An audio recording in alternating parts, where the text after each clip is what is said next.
Doctor. Good afternoon, sir. General Faversham is waiting for you on the terrace. Aye. Dr. Sutton, sir.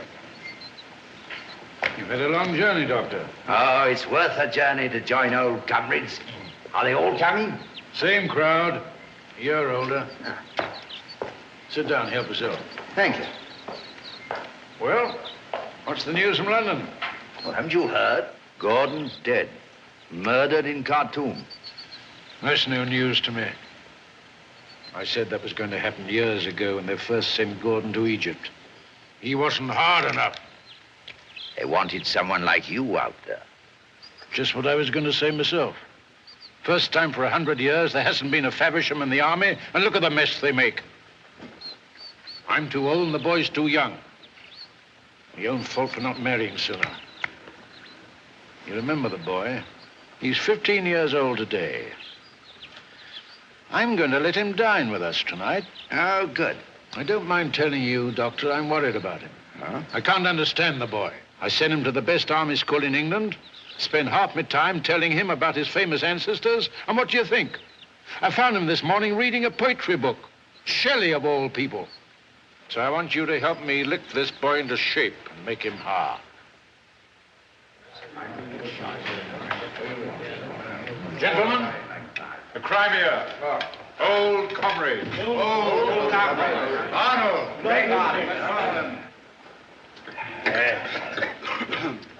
Crimea, by Jove. War was war in those days, and men were men. No room for weaklings. Balaclava, for instance. Here, you fellows remember the positions. Now, here, these nuts were the Russians. Guns, guns, guns. On the right, the British infantry. The thin red line. There was the commander-in-chief. And here was I, at the head of the old 68th. The right was impassable, the left was blocked. Behind us was the commander-in-chief. I realized the position in a flash. I said, the 68th will move forward. Immediately, one of my subalterns came to me, shaking. Absolutely shaking. I said, what's wrong, Travers? I'm afraid to face those guns, sir.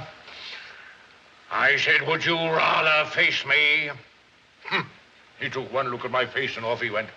10 minutes later, he was shot to pieces at the head of his men. As a soldier should be, eh? I quite agree with you, General. I can tolerate nerves before a battle, but I can't stand cowardice.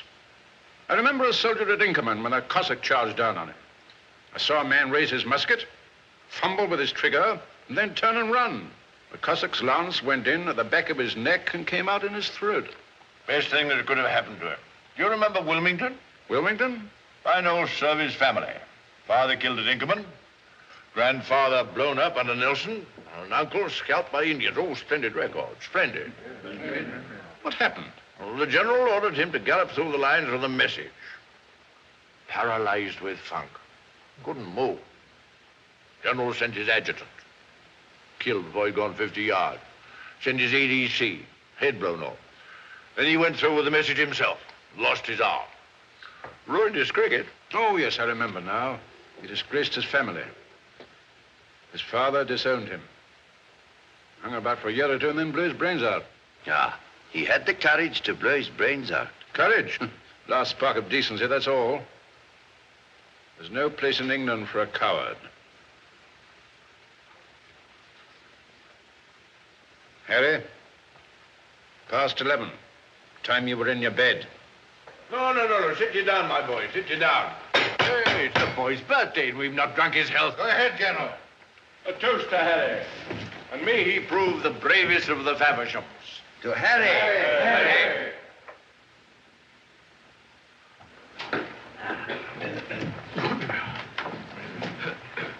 Thank you. That's right, boy.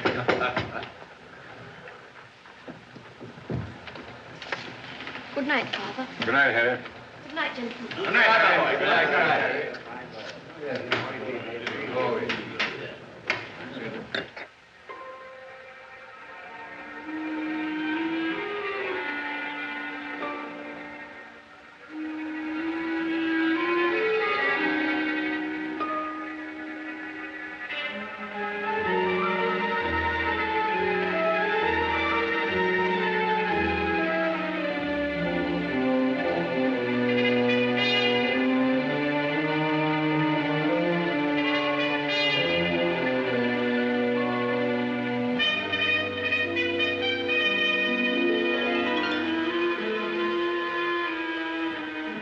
Harry.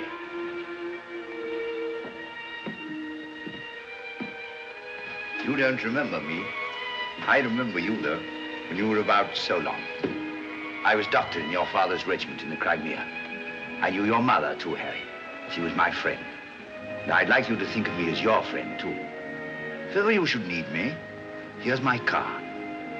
Not much use to anybody nowadays, but if ever you feel the need, write to me. Come and see me.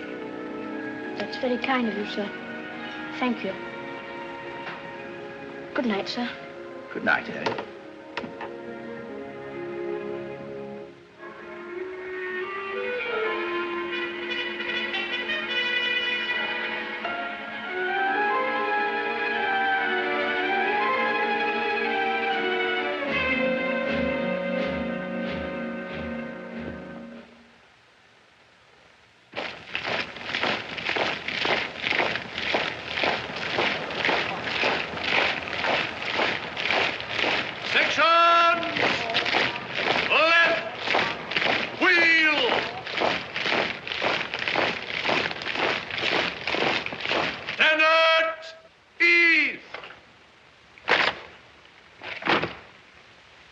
Years ago, General Gordon was murdered in Khartoum, and the British Army was withdrawn into Egypt without punishing the crime.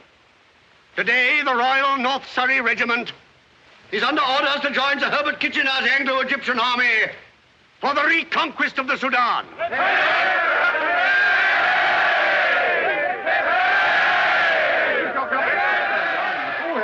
Well, what's Egypt like, John?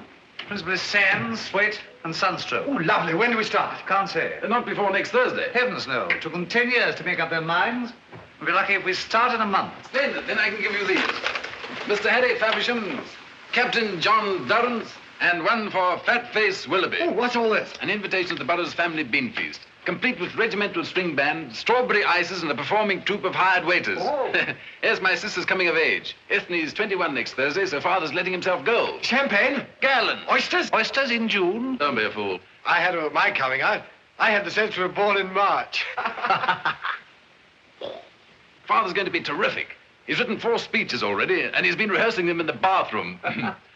My lords, ladies and gentlemen, and officers of my old regiment, this is an occasion for double rejoicing.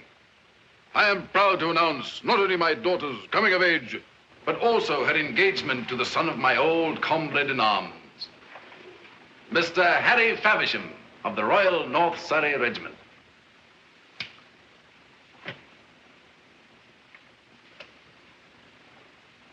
What? Him? Our own Harry Faversham. Oh, this is very sudden. They've been signaling for it for months. Good luck, Harry. Thanks. Good luck, Harry. Thanks, John. What about this Egypt business? You can't take him with you, you know. When the dervishes catch a white man, they cut his nose off and hang him up by the toes. Oh, disgusting business. All the money falling out of your pockets. I'll see you at dinner.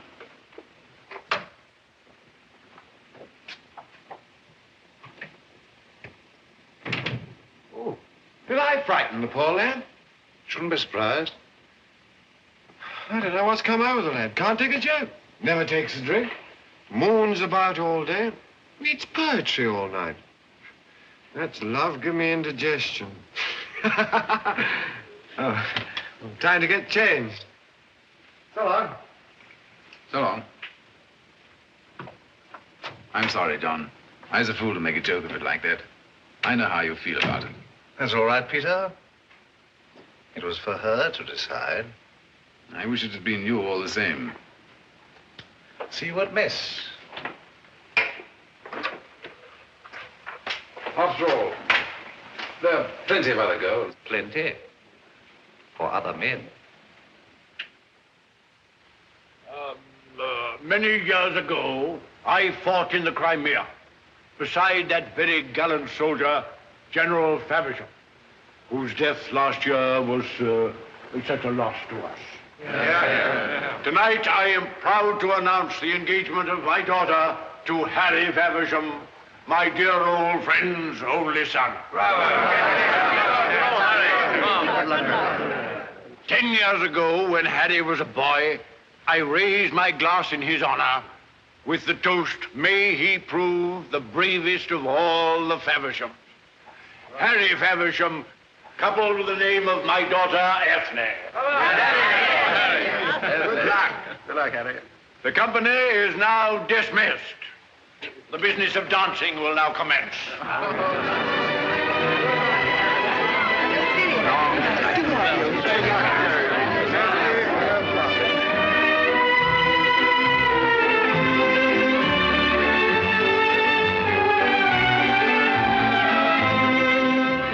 Well, Colonel, you're off on this Egyptian affair, eh? Of course, it's only a minor campaign. It'll do your world of good. The army's too soft nowadays. You mean not hard enough? Of course. Now, the Crimea. War was war in those days, and men were men. Let me tell you what happened at Balaclava. Well, you remember the positions, Doctor, don't you? Only too well. I was over there, on the extreme left. Here were the Russian batteries, behind the nuts.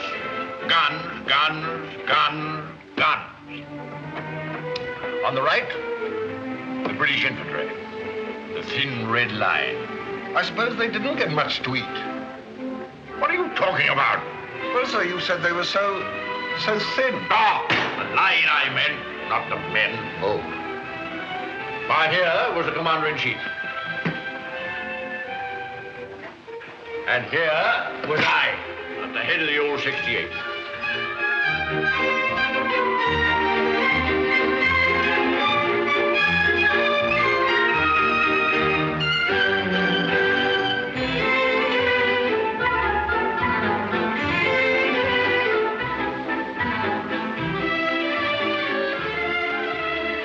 Sorry Father had to drag Egypt into it. Tired of Egypt already? We have it for breakfast and lunch, and the honor of the regiment for supper. I suppose he quite understands you're marrying me and not the regiment. He's not quite sure about that. Are you quite sure?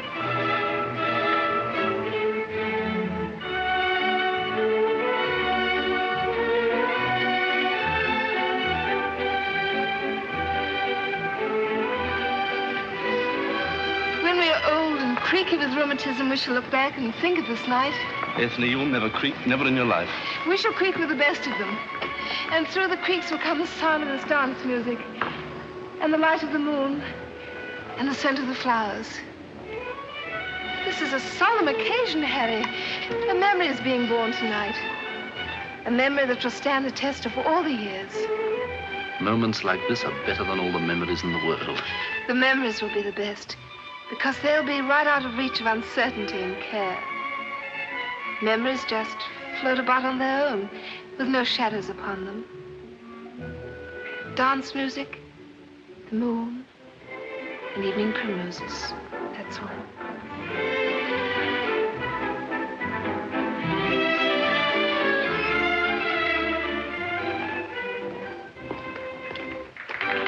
You're not going to rob me of my solitary dance, Anthony. John, I'm so sorry. It's my fault. Is this your dance going on? It's just started. Oh, dear, there's a partner waiting for me. Excuse me. It wasn't his fault, John. It was mine. I talked too much. Shall we dance? It's a polka. Don't you like a polka? Bit jerky, isn't it? Not like saying goodbye in Morse code. I'm sorry, John. There's no need to be sorry. It's terribly hard to explain. There's nothing to explain. You don't expect a girl to sit down and write out a catalogue. Points why I love Mr. A, points why I don't love Mr. B. It's only Mr. B who sits down and puzzles out the points against him. I never saw such an impressive list. Reasons why Ethne Burrows doesn't love John Durrance. Reason 1. Don't, John. Oh, I put down about 40 reasons altogether. Reason 41 was she loves the other man. So I crossed the rest out. Thank you. Well, Harry's a fine fellow. With you to help him, he should have a splendid career. You'll enjoy helping him, won't you? I hope I shall be able to. You will. I think you'll be very happy. And I think I shall always love you. Oh, John, dear. I'm so sorry. Oh, rubbish, I shall be all right. You're not going to be sorry for anything tonight. Come and dance that polka. I've just learned it.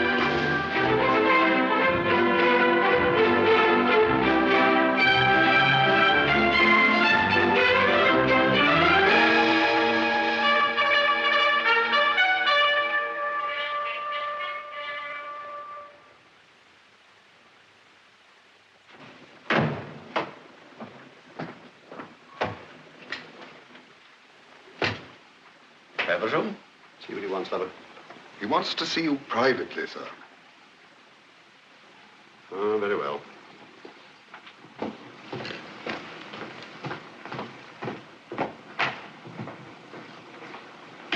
Well, Feversham? I want you to accept this, sir. What is it? I am resigning my commission. Resigning your commission? What do you mean? I mean just that, sir. I don't understand you, Feversham. I should have taken this action months ago. I only accepted a commission for my father's sake, because all his family have been soldiers. But when he died, my duty towards him was done. Your duty towards him? Have you no duty towards your country? Oh, go and lie down in a dark room, my boy. You'll be all right in the morning. I've made up my mind, sir. Feversham, if you do this, you'll regret it for the rest of your life. I'm sorry, sir. I've made up my mind. You're deliberately shirking your duty, sir. I refuse to accept your resignation. I am within my right to resign, sir. You cannot refuse. I never thought I should live to see a Feversham play the coward.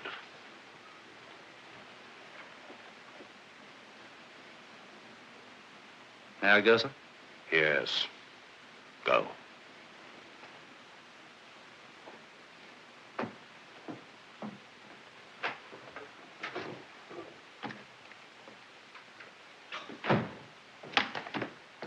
The officers Well? are waiting, sir.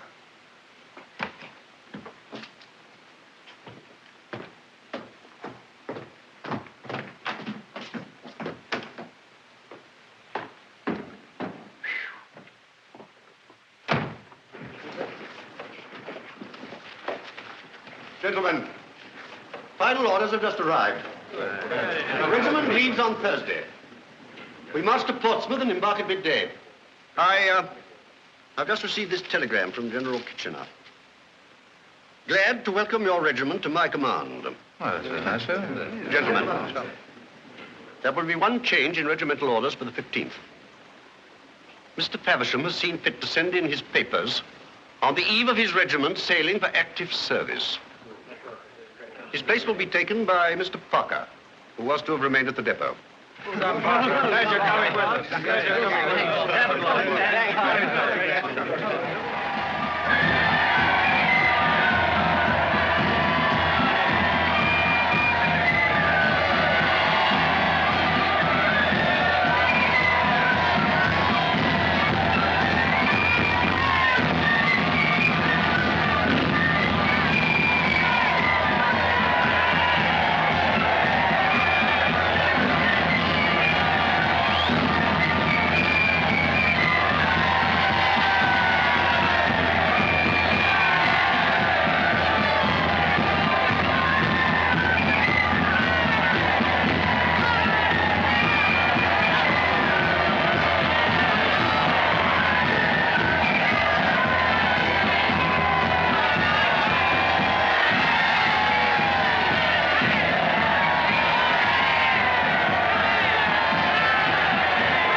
Goodbye, John. Goodbye. Good luck to you. You'll keep an eye on young Peter for me, won't you? I will, sir. Both eyes. Little lemmy ducks. What's she crying for? There. Well, goodbye, Aggie. Take care of your ma.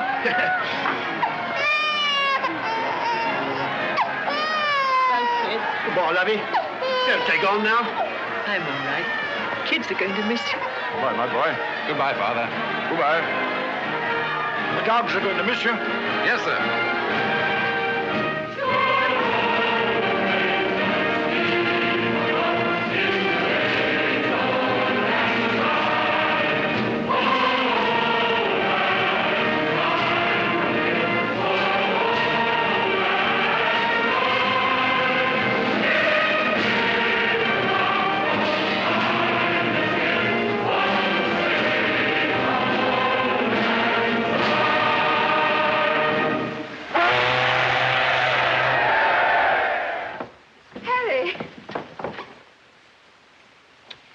Happened? Peter left last night. Father went with him to see you all off.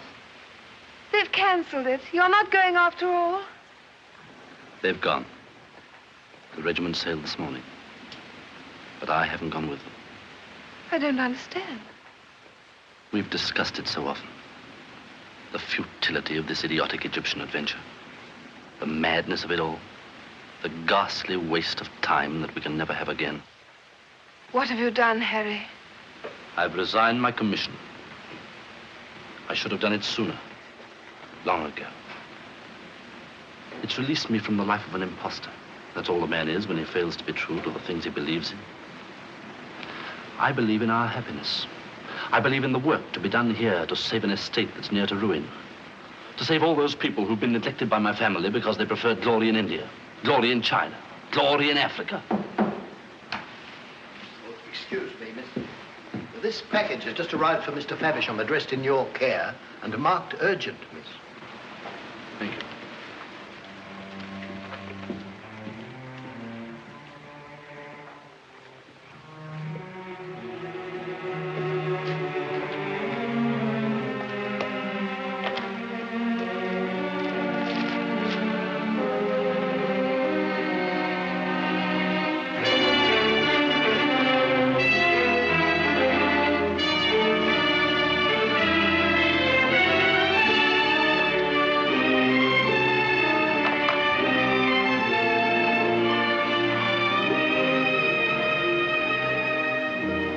Thomas Willoughby. Mr. Peter Burrows.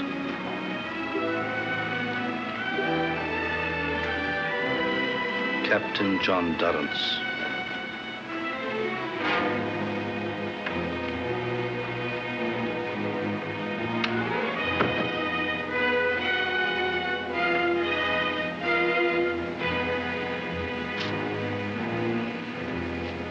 Well, they had a fine send-off, hadn't they? I went aboard and had lunch with them before they sailed. Peter has a cabin with John Durrance and Willoughby. I'm glad the three boys are going to be together. Father... Yes, it was a wonderful sight. The vessel steaming out into the channel and all those men cheering and... May I speak to you a moment, sir?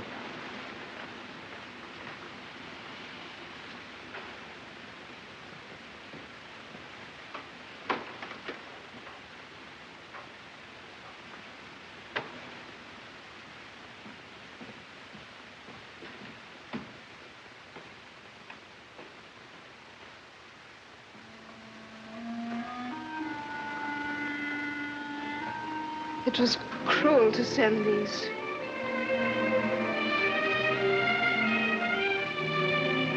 Cruel but just. That's what you think, isn't it? You needn't tell me, Ethne. I can see it quite clearly in your eyes.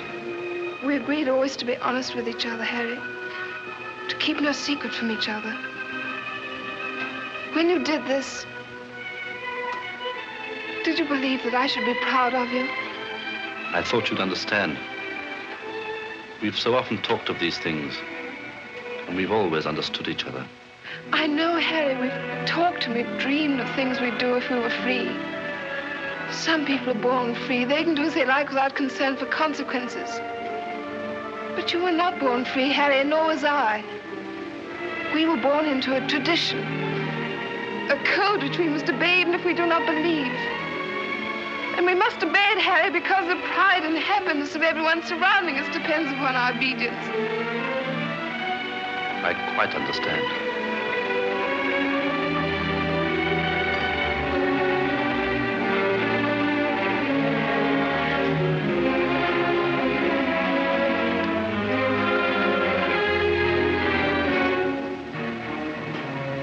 There should be 4 feathers here.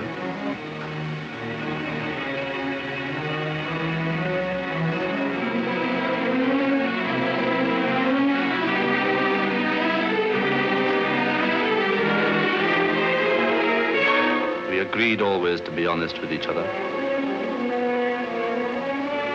Give it to me.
Served here before? At Beauclair, sir. Then you know what to expect. And you too? I've been out here ever since, sir. You married? Yes, sir. Children? 4, sir. When I left home.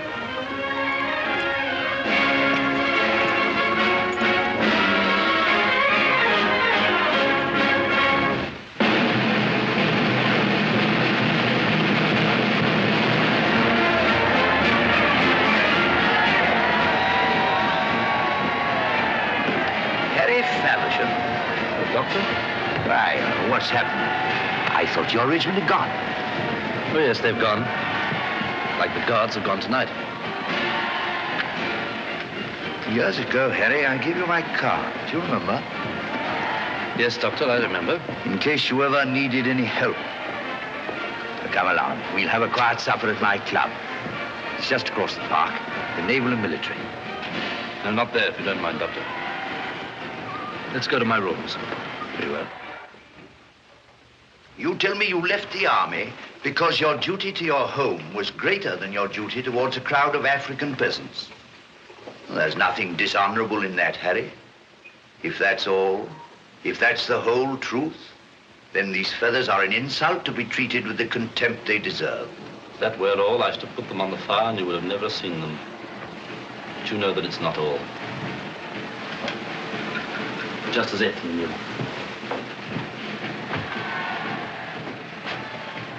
I was told a ghastly story when I was a boy, and you were there when it was told. An officer who failed to carry a message because he was paralyzed with fear. An officer disgraced and hounded out of society who shot himself in a back room off the Haymarket because his life was ruined. That story haunted me. Many a man is haunted by some fear. With me, it was more than fear. My father despised me. He believed me to be a coward. His belief turned fear into reality. I knew that if ever fate put me in the same position, I should behave like that man and meet the same end.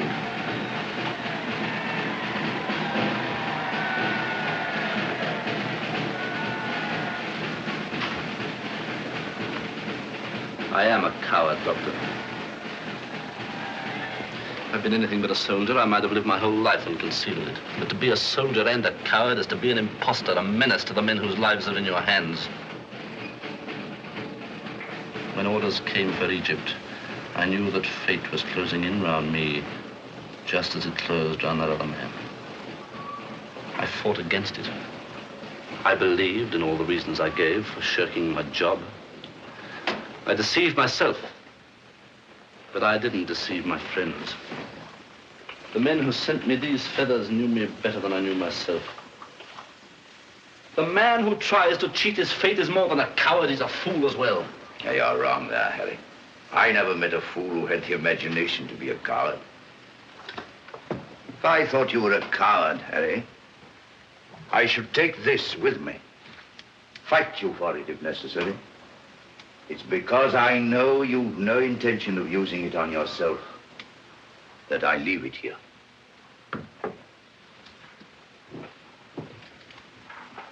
Harry, is there anything I can do? Yes, Doctor. There is something you can do. Yes? I shall be leaving England tomorrow. I shall write to you from time to time, just to tell you that I'm alive. If you don't hear from me for a year, you'll know that I'm dead. If that happens, I should like you to go to Ethne and tell her that at least I tried to put right the shame and humiliation that I caused her. Can you tell me where you're going? Egypt.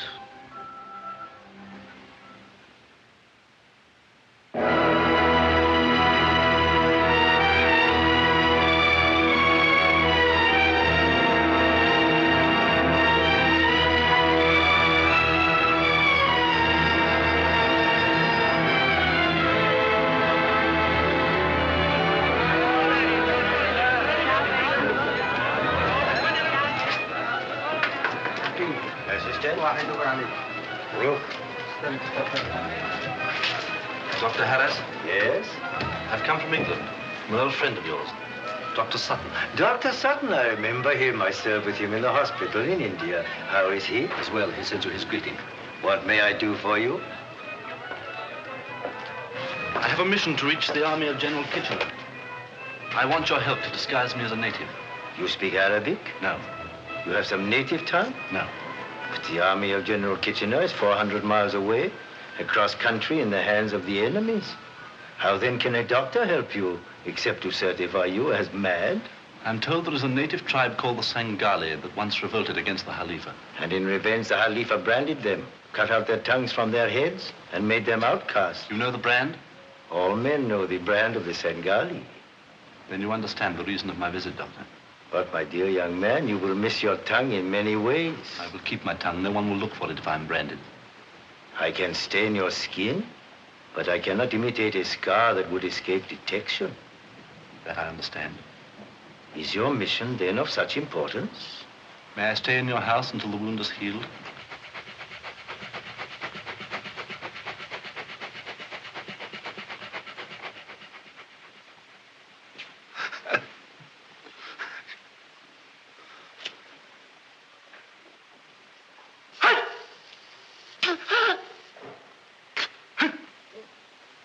You are a brave man.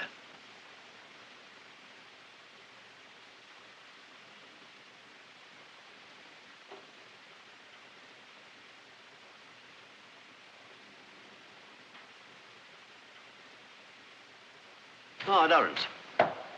Told to report, sir. Kitchener's been talking to me. Now, you know what the situation is. The main army and provision ships must get up the Nile. Why, it's the only feasible route up country towards Andaman. But the river's blocked by the Khalifa's army, and our ships can't get through the gorge. Now, the Khalifa must be drawn away by some sort of bluff into the desert. Yes, sir. Now, if one of our brigades appeared on his flank, he'd have to turn away and face it. And that would leave the river unguarded. Yes, sir.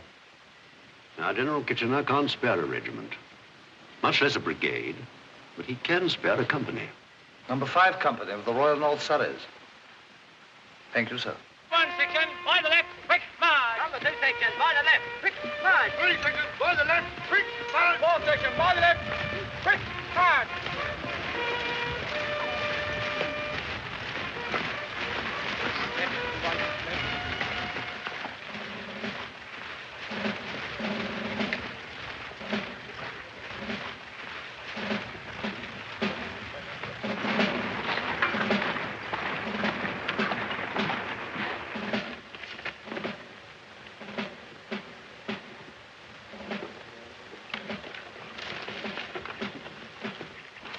원주인인 쇼초 칸스타. 다시 손가사. 다리라스. Who is this man? How much did he overhear?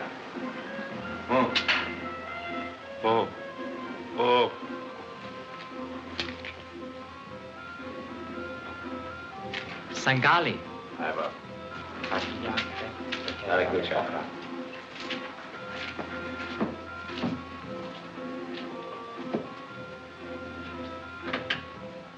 That was a very bad performance, Mr. Faversham.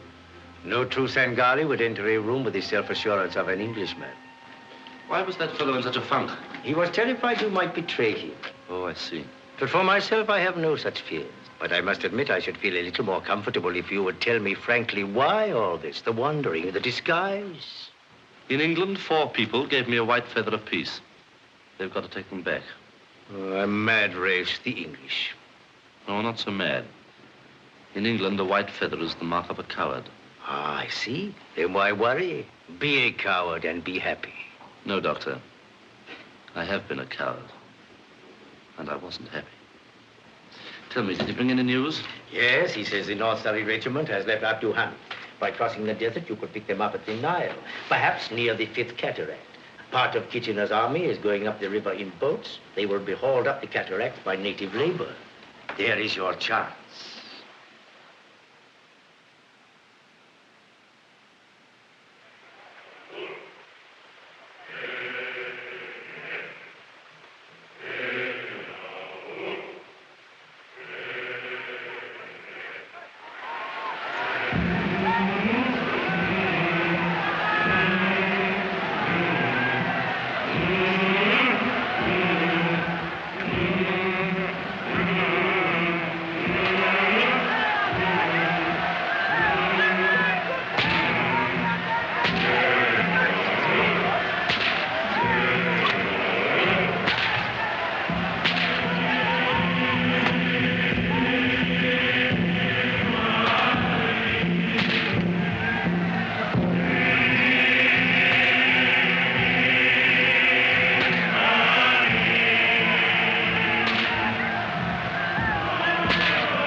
right, Sergeant? All correct, sir. We've rigged up enough scarecrows to look like the entire blooming army. Ah, that ought to draw them all right. The men can rest, but be ready to move without delay. The moment we're spotted, we won't have time to sit about and admire the view. No, sir. I'll take the men back to the camp, and you watch from that jibble over there. Very good, sir.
يلا نرجع للخليفة يلا يا هلا يلا يا هلا يلا يا هلا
Your watch. No fuzzies round here. I'm going to have a word with the captain. All right, Sarge.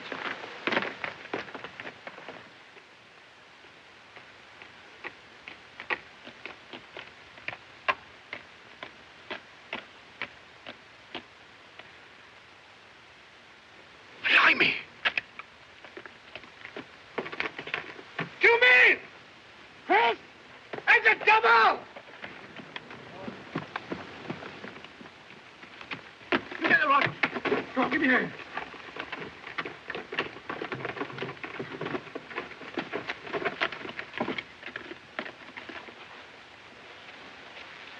Hadn't we ought to start him back to camp at once? His orders were to stay here till we see dervishes, and we ain't seen none. It's ice we want to clap on the back of his neck. Yes, and a couple of saucy nurses to clap it on for him. Don't.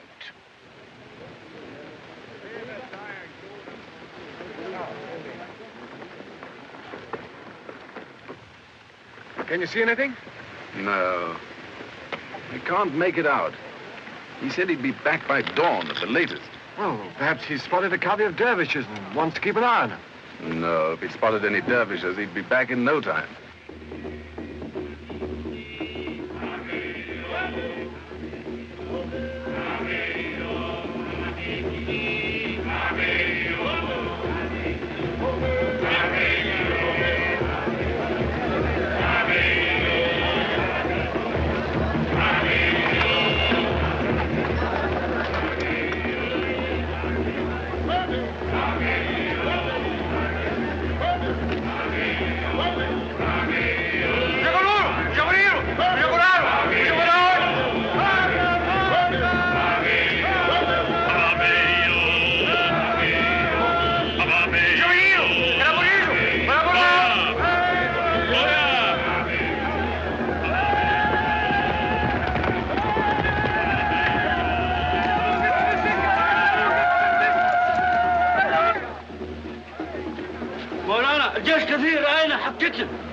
عطاك حق انجليز النمل حين النمل كيوش كبير كيتشنر ايوه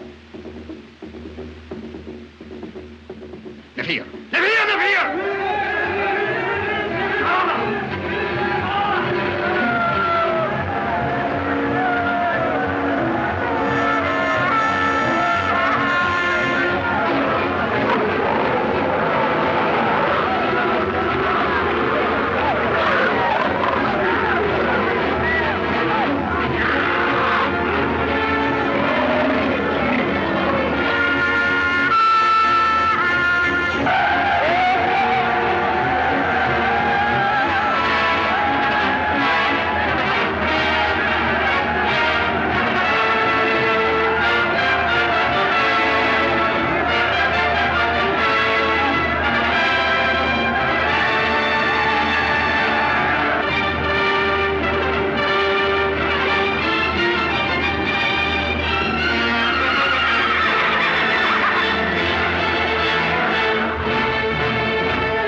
Who's there?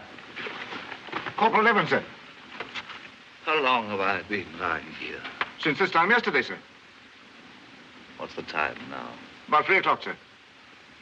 Call Sergeant Brown the moment it's daylight. But it's light now, sir. It's afternoon. Huh?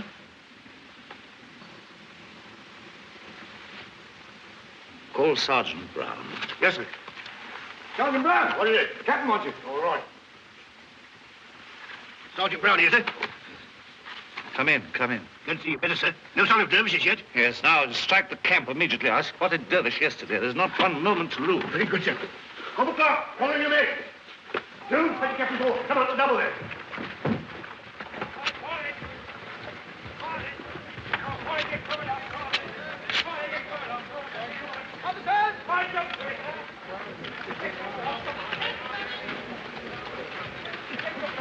Ready to march off, sir? Sergeant, come here. Don't go away. I want you to help me to my horse. Oh, very good, sir. Takanda!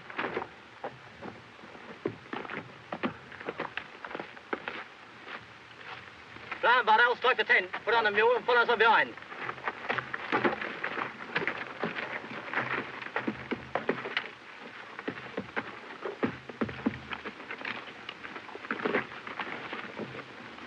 Section at 8, quick, march.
Right up to my tent. Very good, sir. Glad to see you back, sir. We were getting a little worried. No need to worry. I spotted some dervish yesterday. That's why I stayed up there to keep watch. They saw us all right, so that's half our work done. Sergeant, give the men some food. See they get to sleep immediately. Very good, sir. Willoughby? Yes, sir. Parker? Yes, sir. Put those fires out, will you? Double the sentries round here. There's no immediate danger. We're going to keep on the alert from now on. Yes, sir. Ron, put your fire out. Oi, Bill. You saying this for us? Simba, Curtis, Campbell, bring the charge out, boys. Yes, Peter? Yes, John. I got a touch of the sun out there yesterday. Oh, hard luck, old boy.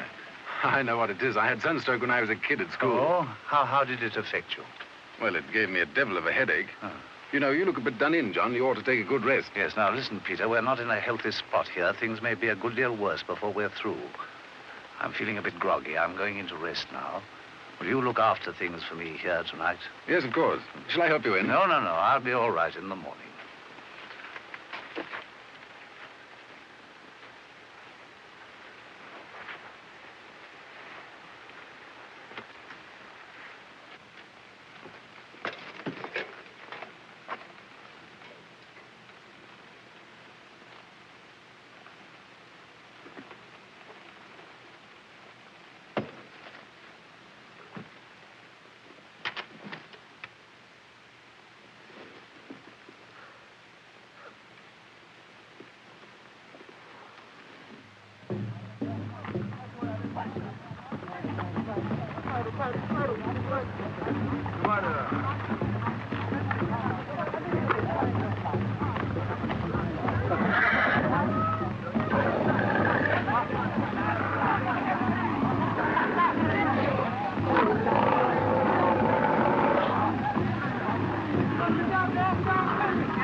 Seen anything? No, sir.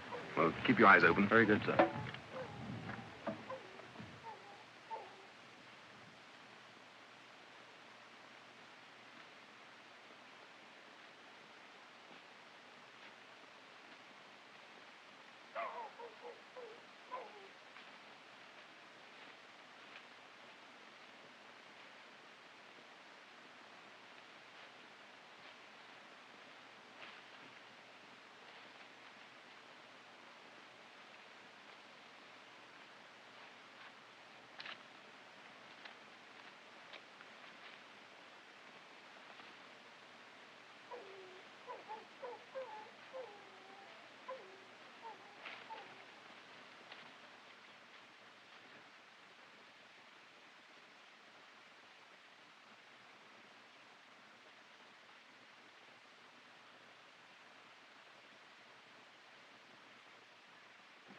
The mules are restless, sir.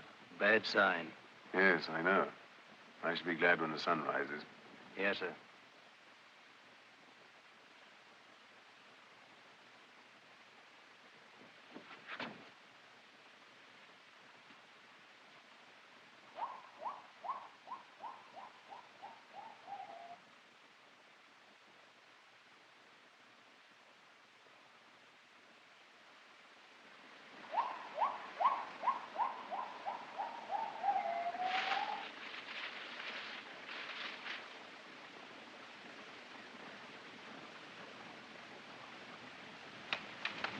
아덴도와. 아이고.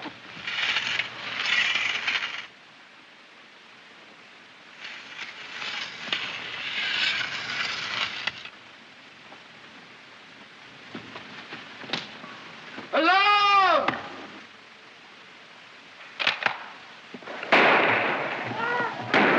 Alarm! Bugler! Alarm! Ah, i det.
Sir. Yes? Ali has news, sir.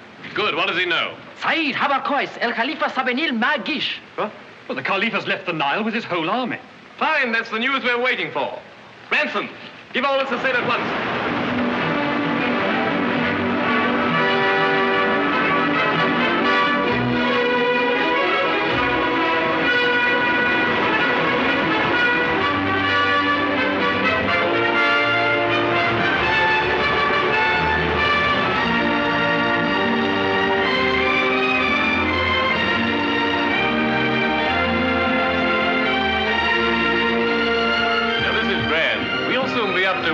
And Kitchener can have his battle where he wants it.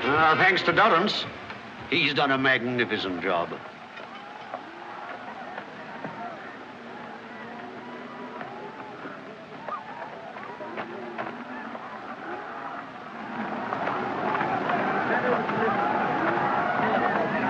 انت ضابط وانت ضابط تعالوا كتفوهم ودوهم للخليفه هناك هديه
Peter?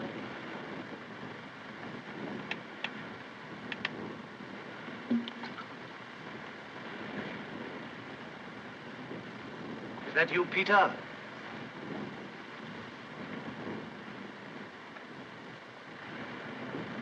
Peter?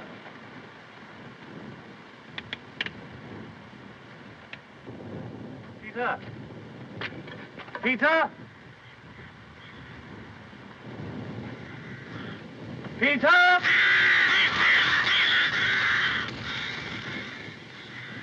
Willoughby! Burrows!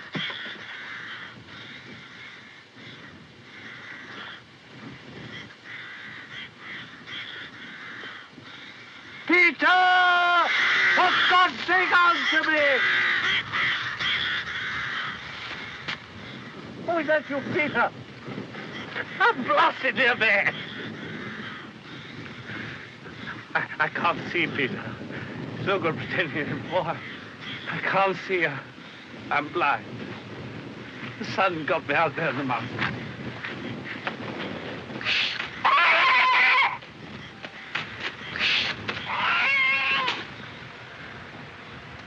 Why don't you speak? What's the matter? Who are you? What, are you all dumb? You've never seen a blind man before? Who the devil are you? Speak. If you can't speak English, speak Arabic, but speak, speak. Well, it's true then. They're all dead. All my company wiped out. Nothing but a blind man and a dumb lunatic. There's nothing left but death from thirst. Come here. Come here. Lean your head against the one cool thing left in this blasted furnace. But you won't? All right. Well, go to the devil alone.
My helmet, Sergeant, will you?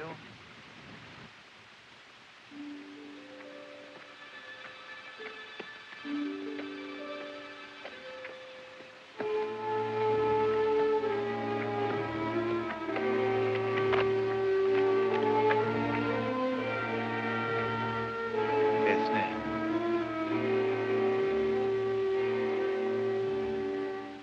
Don't you like the polka? A bit jerky, isn't it? Ethne, I shall love you always.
Hello, Doctor. I'm glad to find you alone, Esne. I really came here to talk to you. Well, Doctor? I want to know if you've heard from Harry Faversham. I've heard nothing. It was his own wish and my wish that the break should be complete. I've no idea where he is or what he's doing. I promised to give you a message when I saw him on the night before he left England a year ago. A year ago? Then I don't understand, Doctor. Well, he left England for one purpose only. If he succeeded, he said that you would learn by means that would need no explanation. If he failed, then he asked me to let you know that at least he'd done his best. I see. He promised to write to me now and then, just to show that he was still alive. If I heard nothing for a year, then his silence would show that he was dead. Not young.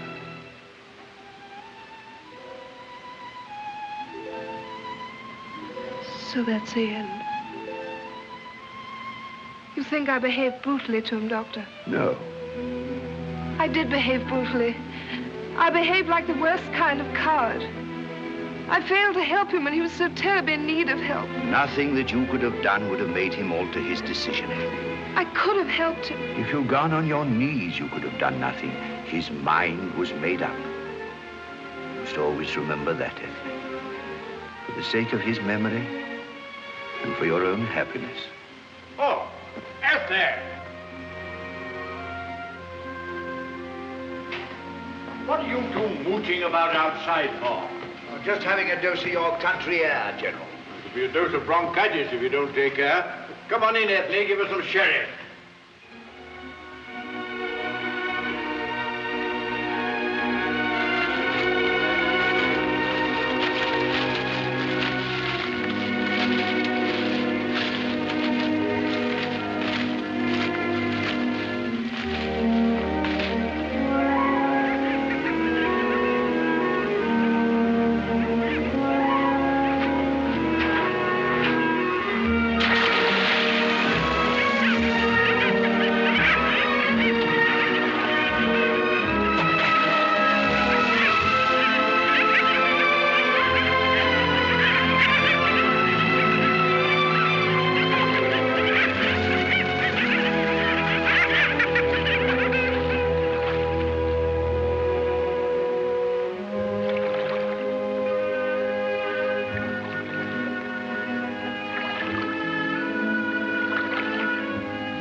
He's got an officer. Blimey, he's trying to rob him. Come on, let's get him.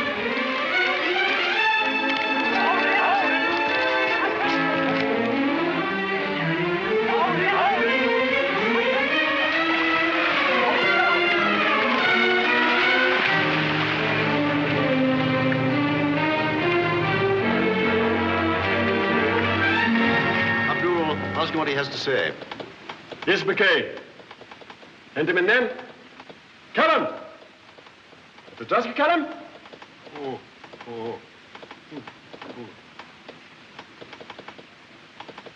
It is useless, Your Excellency.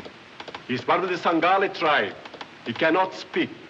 Put him with those two horse thieves we got yesterday. Send him to Abu Hamid to mend the roads. March him out, Sergeant. Sir.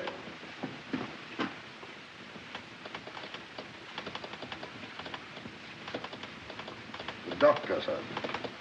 No, Doctor. How's Durrance? You pull through. Splendid. He's a fine officer. Regiment can't spare a man like that. He's blind. Blind? Sunstroke, exposure of the eyes to the sun. I've seen it before, Colonel. A man alone, bowled over suddenly, lies there exposed. But with rest and care, he'll get better. With immediate attention, there might have been a chance in 100. Now there's none. Nerves are completely destroyed.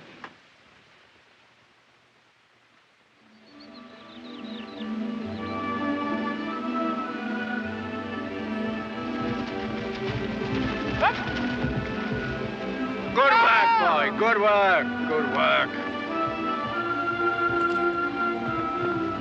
Ha-ha! You'll have me riding to hounds in a couple of weeks. Up another 6 inches, Joe. No more today. Just one more, just a tiny little bit more. Tomorrow, John. It's time to dress for dinner. Dress? I can dress in 10 minutes now. Knocked 2 minutes off my record this morning. There's your shaving lesson before dinner, too, sir. Ah, yes, my shaving lesson. Also my lesson in making bow ties. Lots of fun in going back to school again, Ethne. Joe's a great teacher, ought to be a professor. Easy with a good pupil, sir. And no more of those infernal chopped-up meals. I'm feeling like a lesson in carving roast chicken tonight. I'll see you at dinner. Come on, Joe. Thank you. Brave man.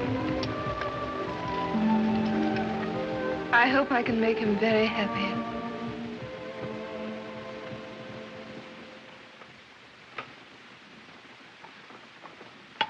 All right, Joe, you do it for me, will you? Look here, Ethne, I've been wanting to say something to you for a long time. It's beastly difficult to know how to put it. Of course, it's no business of mine, but are you sure you're right in what you're doing? Quite sure. You know, a man becomes a soldier with all the knowledge of the risks ahead of him. If misfortune comes, it's all part of the game. He doesn't ask for any pity or sympathy, but you've got your whole life before you. I know it's a noble, unselfish impulse, but for 30 or 40 years, maybe 50 years... Father, please don't talk about being noble. There's nothing like that about it. It's just... Well, it's just that I've made up my mind. Yes. The Arab is a strange, unexpected creature. Yes, wait a minute. You haven't heard the end yet. Here's a solitary Arab. Heaven knows where he comes from or how he's alive. He packs my mat, slings my water bottle around my neck, and never says a word from beginning to end. That must have been uncanny. Uncanny. It nearly drove me mad. Yet I knew all the time he was trying to save me. How many days we traveled, I shall never know. I was crazy with fever. Must have been the best part of a week. He gets me in a boat, floats me down the Nile till he comes within sight of the camp, and then... Now, here's the extraordinary part. Having done enough to win the Victoria Cross, he lays me down outside the camp and calmly begins to rob me. Oh, nothing strange in that. Just Eastern business mentality. He'd done a job of work and was taking payment. Poor devil got less than he bargained for. I carried no papers on active service and no money. Well, you've got nothing then. Nearly got one thing. The only thing I was carrying. Remember this? It's my letter. Your letter. There's a funny thing in this letter. Ethne, read the postscript you wrote. It's still got some sand in it. And keep the sand as a souvenir. Thank you.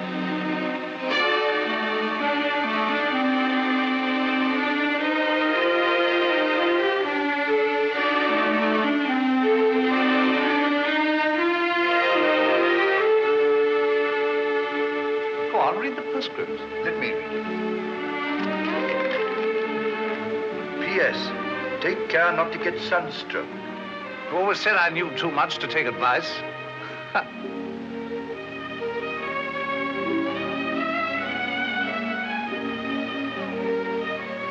Ethne, darling, I'm sorry. You're trembling. You mustn't take it like that. It's all over now. It might have been a lot worse. I'd have been dead 6 months ago if it hadn't been for my little Arab friend. And what happened to your little Arab friend? Wish I knew. They sent the poor devil to a convict gang. When I came to my senses, it was too late to find him. He'd escaped. I was never able to trace him. Now for a turn in the garden. Stay here, I'll get my coat. And fetch yours, Ethne. Oh, my letter.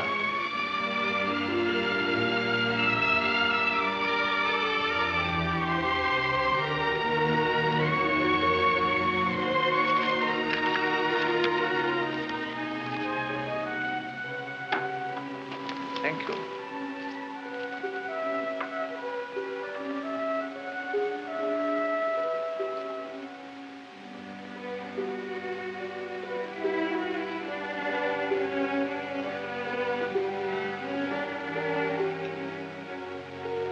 So Harry's alive.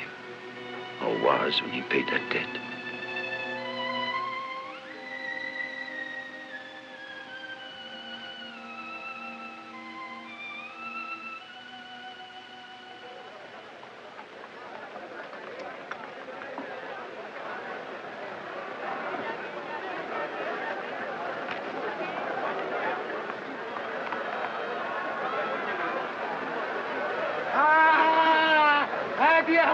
Sudan! Ada el Khalifa! Who is this? Leaving Hi, Peter! No one to entertain us for nothing.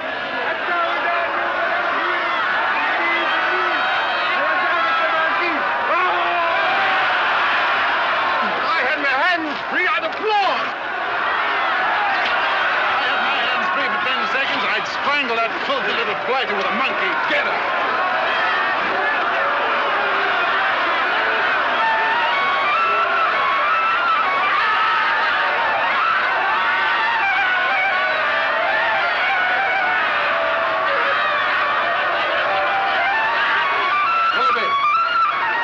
Look sane? No. Do I?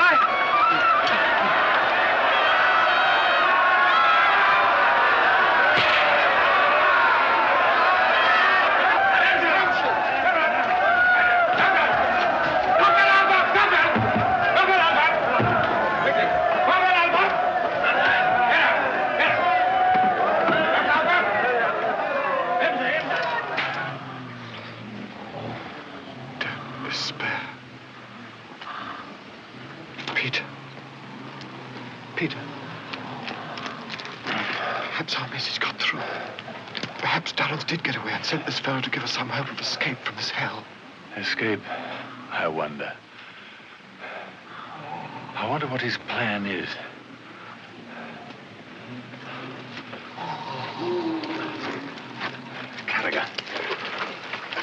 Karaga Pasha. Tell me, which do you think would give the better chance of escape? The desert or the river? How should I know? Nobody has ever escaped from here. But surely some attempts must have been made to free you? Yes, years and years ago. But they all failed. How long have you been here? Since the Gordon was killed. 13 years.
Sea Island.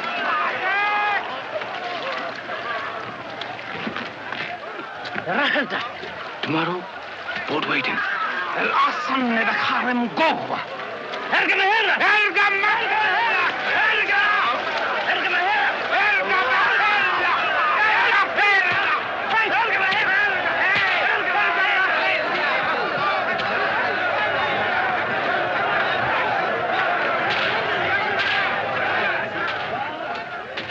Let's go.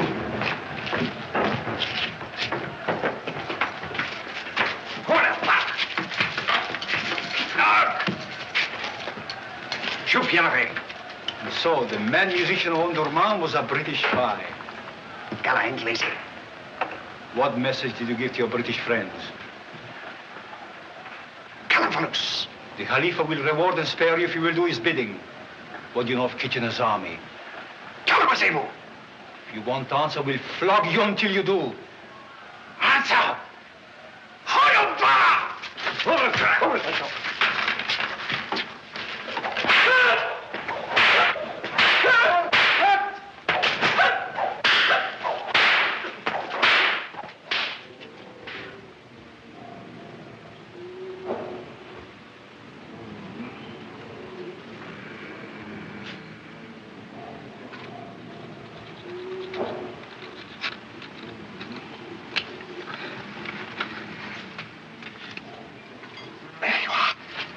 Thank heavens for that.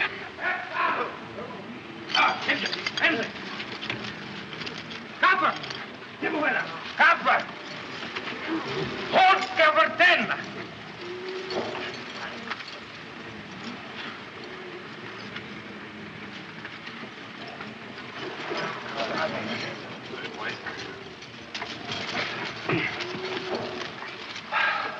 Well, that's the end of that. No pork for dinner. What devil? They flogged him. I wonder who he is. Looks like an Arab. Probably paid by our people to help us. I wonder if he's got any papers on him. Spies don't usually carry papers about.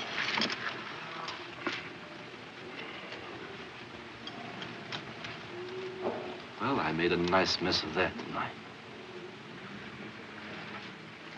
Havisham. Harry, how the devil did you get here? Who sent you? Nobody. What you doing here? For heaven's sake, explain, Harry. There's no time to explain. We're in an infernal mess, but there's still a chance. Now listen to me. The Khalifa has gone out to meet Kitchener. If he gets beaten, he'll slit our throats in revenge. If he wins, he'll slit them out of pure joy.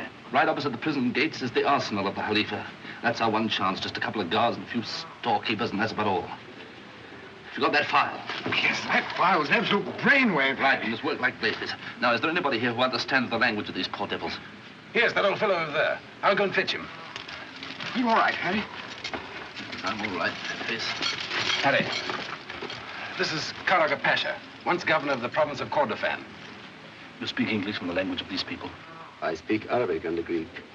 They all understand one or the other. Then you can do a great service to yourself and to all these people. Will you tell them that I have brought the means of setting them free? Tell them that once they are freed, on no account must they make a sign or a movement until they get the word from me. We must work very fast. Tom, break that file in two. Bring me the strongest man first. Fix! Fix! Burn it!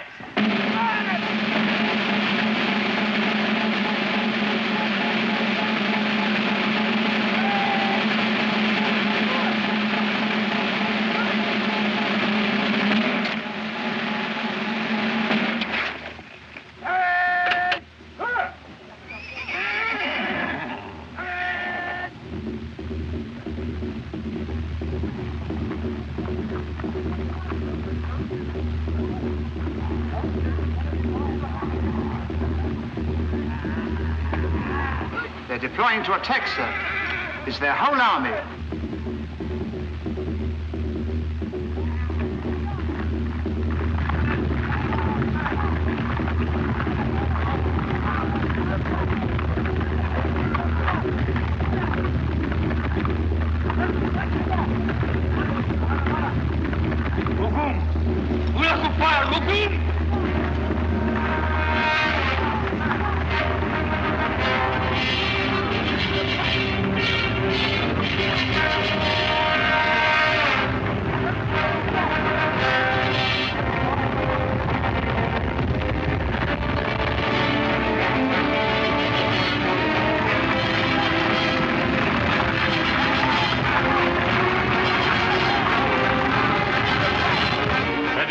Go to the right.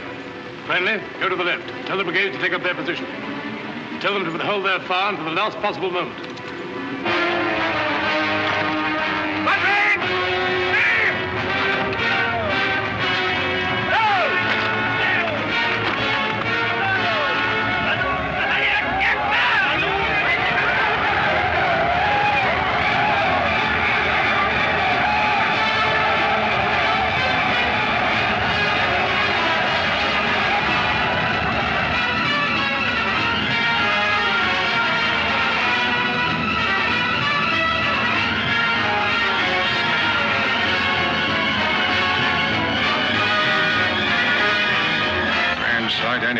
Getting honorable close. When do we fire? We're told. Stick it, lad. If you can't look at them coming on, shut your eyes. I'll nudge you when to open them.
Tell them it's now or never. Tell them they mustn't move an inch until the guards reach us. ما فيش حد يتحرك، دي آخر فرصة لنا عشان نخلص مع الكلاب دول. كل واحد يستنى لغاية ما يجوا تلات ضباط الإنجليز.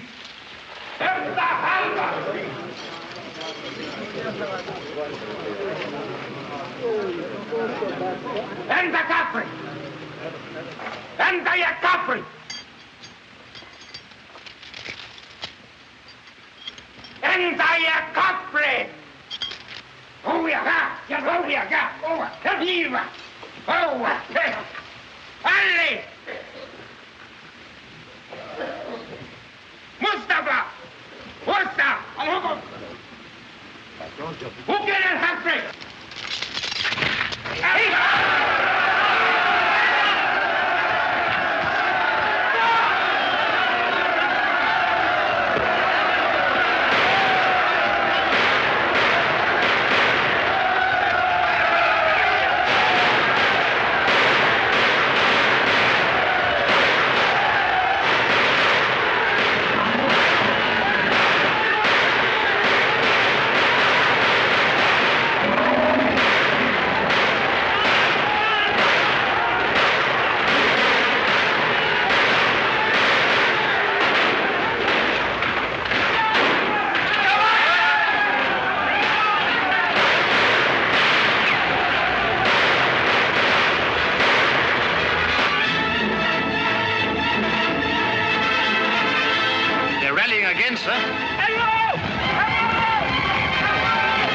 So many of them now.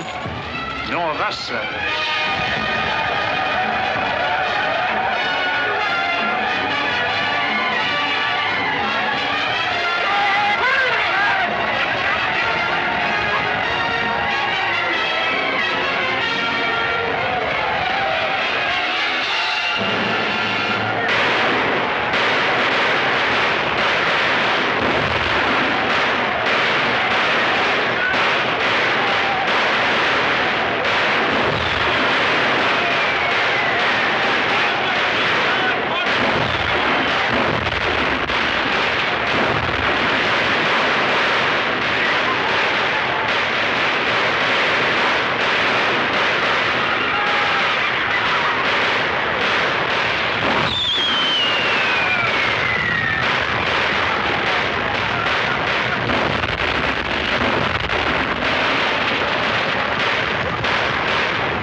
350. We'll have that town out with the black flag on it.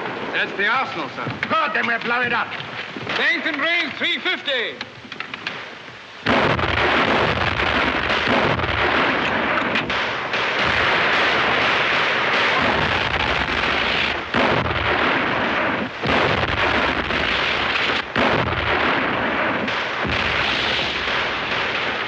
Turkish gun, that's our gun. They'll burst to pieces. Wait here.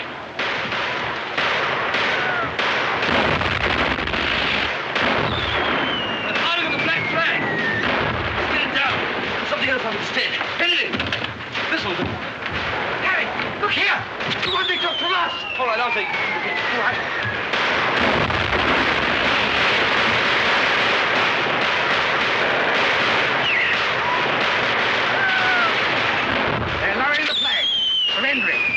Holding up a white one.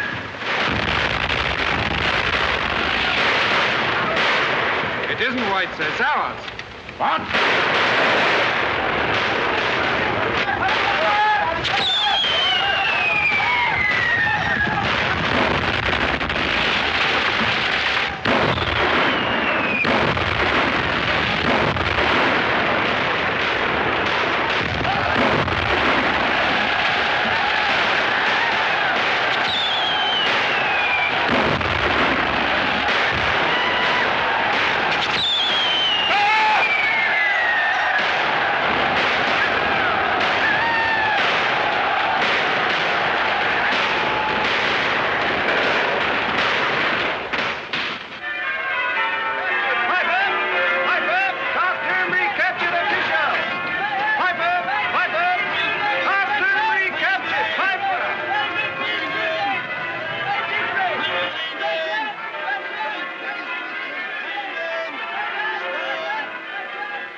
Come in. Hello, John. Hello, Doctor. How are you? Have a drink. On the table there. Do you mind if I light the gas? Sorry, old man. Meant to have done it before you came. No, give me the matches. I'll light it. You heard the news? I've been listening. Is it true? We've got Khartoum. It's just come through. Kitchener broke the dervishes' army at Omdurman. Good. Splendid. Well, that's that. Sit down, Doctor.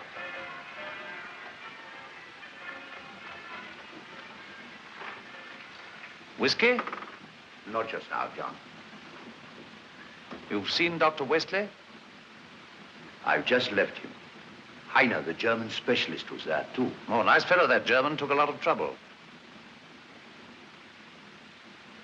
You needn't tell me the verdict, Doctor. I quite understand.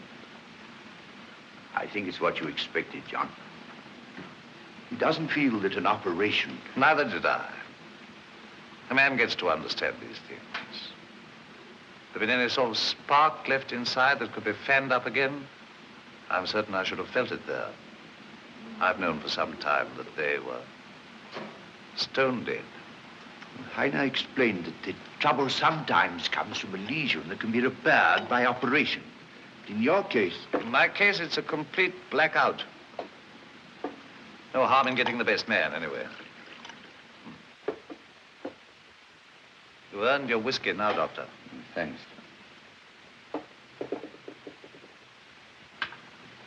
Might have been a lot worse. If I had known from the start it was hopeless, I'd probably have blown my brains out. Today, it isn't half so bad. I've been learning to read this Braille stuff. Funny how quickly the fingers get sensitive. Listen. Be not afeared. The isle is full of noises, sounds, and sweet airs that give delight and hurt not. Sometimes 1,000 twangling instruments will hum about mine ears, and sometimes voices that if I then had waked after a long sleep will make me sleep again. And then, in dreaming, the clouds, methought, would open and show riches ready to drop upon me, that when I waked, I cried to sleep again. Splendid. Marvelous, isn't it? I knew that bit by heart, anyway. Here, Here's to your health, Doctor. Here's to you, John. To Kitchener and his bright lads in Khartoum. Now, stretch out your legs and read the news. There's a report by Mallinson, the war correspondent. Khartoum, 2nd September. Good. Now, do read it.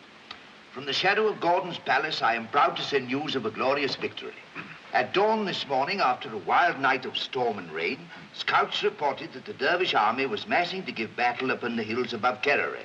That's where the legend said the British had been destroyed. Now, if the Dervish had ignored that silly rot and forced... Oh, shut up and listen. Sorry. At 6 o'clock, the Dervish army advanced in mass and flung themselves with fanatical bravery upon the British squares. Within 2 hours, the Dervish forces were broken in flight. A full report upon the fighting at Kerreri will be sent when details are available. But your correspondent, who accompanied the Royal North Surrey Regiment... Good old Surreys. ...was privileged to witness the most dramatic and astonishing scene in this inspiring day. During the battle, the prisoners in the Omdurman dungeons overwhelmed their guards, captured the arsenal, and held it until relieved by Anglo-Egyptian troops. The achievement was led and inspired by 2 British officers of the Royal North Surrey Regiment, captured in the fight at Gachdul Wells, Lieutenants Burrows and Willoughby. Peter, alive! And good old Willoughby! Isn't that splendid? What's the time? Time? It's just on 7. We'll go tonight. We'll be the first to tell Ethne and the old man. Ha! He'll be crazy with excitement about this. Joe! Yes, sir? Pack my bag. Send a message round to Dr. Sutton's house to send his bag round here. We're going to General Burrows, the 8:15 from Paddington. Oh, but I've got an important appointment in the morning, John. And, Joe, Yes, sir. tell Dr. Sutton's man to cancel all his appointments for tomorrow. Oh, but Ethne and the General will know before we get there. They won't. They never get the evening papers in that place until the morning. We'll just walk in and break the news. And the War Office is certain to send a telegram. You've always got some confoundedly cold-blooded reason for doing nothing. Anyway, we'll be the first to congratulate them. Don't you realize what this means? Peter alive and done a grand job of work into the bargain. Is there any more? Read that last bit again. Lieutenants Burrows and Willoughby, whose release from prison was due to an act of heroism described to me personally by Lieutenant Burrows. A man posing as a dumb Sangali native gained entrance to the prison with means of cutting the chains of the captives. He suffered torture and faced death to do so because in reality he was until recently an officer of their own regiment. Lieutenant Faversham.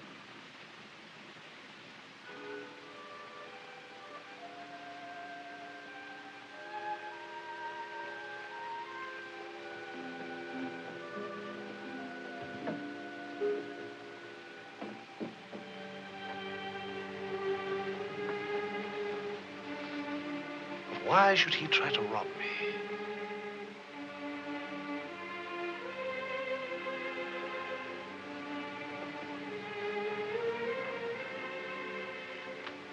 Doctor. Yes, John? There's some notepaper on my desk there. I want you to write a letter for me. I'm ready, John. To Ethne Burrows.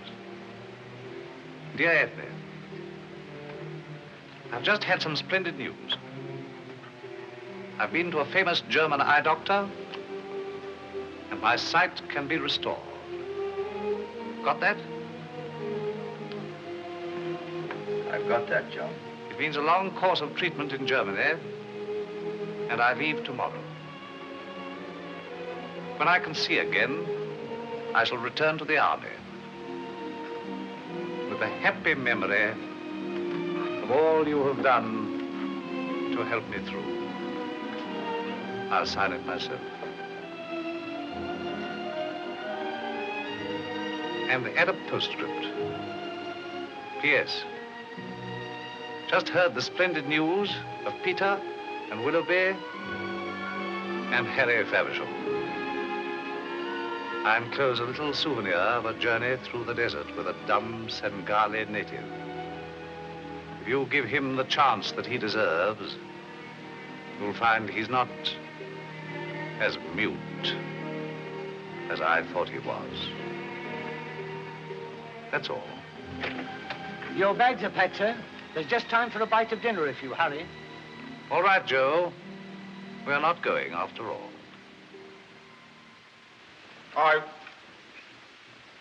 I still say the army of today is soft compared with our time. Soft. That's your trouble. Still, you did your best. And as Harry has made you two young rascals take your feathers back, well, he'd better marry the girl and have done with it, eh, Doc? It's not as easy as all that. There's my feather, too. What deed of reckless daring are you going to do to make me take back my feather? Must I? Deeds of reckless quarrel. Stuff and nonsense. No such thing nowadays. All you boys had to do was deal with fuzzy-wuzzy. But the Crimea was different. War was war in those days. No room for weaklings. Take Balaclava, for instance. Of course, you fellas wouldn't remember the position, but it was the... thank you. Here were the Russians. Guns, guns, guns. On the right, the British infantry. One moment, sir. Your famous account of Balaclava is not accurate, you know. No? Not accurate, sir. Not accurate? No, sir. Let me recall the position. Out of the way, Peter. Here are the Russians behind the walnuts. Guns, guns, guns. Here's the British infantry. The thin red line. Here's the commander-in-chief. And here are you, at the head of the old 68th, correct? Absolutely. You were riding a horse called Caesar, which my father sold you because, fine horseman though he was, he could never hold him himself. Quite right. Quite right. Then, according to your story, you said, the 68th will move forward. Quite right. Quite right. Yes, sir. The trouble is you never said it. That? You never said it, sir. Never said it? No, sir. You never had time. At that moment, my father told me Caesar... Caesar. Startled by a stray bullet, took the bit between his teeth and dashed straight at the Russian lines. Away went Caesar, away went you. Away went the 68th, away went the commander-in-chief, away went everybody. And another magnificent mistake was added to an already magnificent record. But nobody ever said the 68th will move forward. Unless it was the horse. Come on, sir. Own up. Well, after all these years, it's rather difficult to remember all the details, but... Confound the boy, I shall never be able to tell that story again. Your feather.